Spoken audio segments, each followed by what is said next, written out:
কথা বলতে না পারলেও ইশারা ইঙ্গিতে ও সামাজিক যোগাযোগ মাধ্যম ফেসবুকে অনুভূতির প্রকাশ তো আর থেমে থাকে না, যেমন থাকেনি সিরাজ আর পান্নার জীবনে। তাই সুদূর লন্ডন থেকে বাক প্রতিবন্ধী সিরাজ আহমেদ বাংলাদেশে ছুটে এসেছেন বাক প্রতিবন্ধী ফাবিহা খানম পান্নার প্রেমের টানে। আর সব প্রতিবন্ধকতাকে জয় করেই ঘর বাঁধতে শুক্রবার বিয়ের পিঁড়িতে বসলেন দুই জেলার দুই বাক প্রতিবন্ধী। আউশকান্দি রহমান কমিউনিটি সেন্টারে তাদের বিয়ে সম্পন্ন হয়েছে।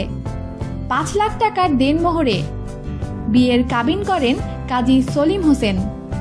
মুখে কথা বলতে না পারলেও ফাবিহা খানম পান্নাকে বিয়ের শাড়ি ও সিরাজ আহমেদকে শেরওয়ানি পাগড়িতে হাস্যোজ্জ্বল দেখাচ্ছিল।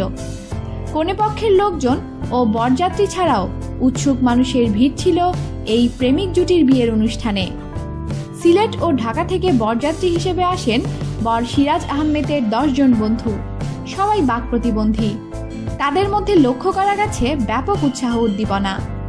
বাক প্রতিবন্ধী সিরাজের বন্ধুরা কাগজে লিখে জানান বিয়েতে এসে তাদের ভালো লেগেছে। ফেসবুক গ্রুপে সিরাজের সঙ্গে তাদের বন্ধুত্ব হয়। ফাবিহা খানম পান্না নবীগঞ্জ উপজেলার ইনাদগঞ্জের বড় পিরিজপুর গ্রামের মৃত মুহিবুদ্দিনের তৃতীয় মেয়ে, আর সিরাজ মৌলভীবাজার সদর উপজেলার একাটুনা ইউনিয়নের উলুয়াইল গ্রামের মৃত হাজী মখলিসুর রহমানের ছেলে। সিরাজ লন্ডন প্রবাসী। সামাজিক যোগাযোগ মাধ্যমে ফেসবুকে তাদের পরিচয়। এ থেকে শুরু হয় তাদের প্রেমের সম্পর্ক। এক পর্যায়ে ঘর বাঁধার সিদ্ধান্ত নেয় প্রেমিক যুগল। পান্নার ঘনিষ্ঠ সূত্রে জানা গেছে প্রায় 2 বছর আগে ফেসবুকে ফাবিহা খানম পান্নার সঙ্গে পরিচয় হয় সিরাজের।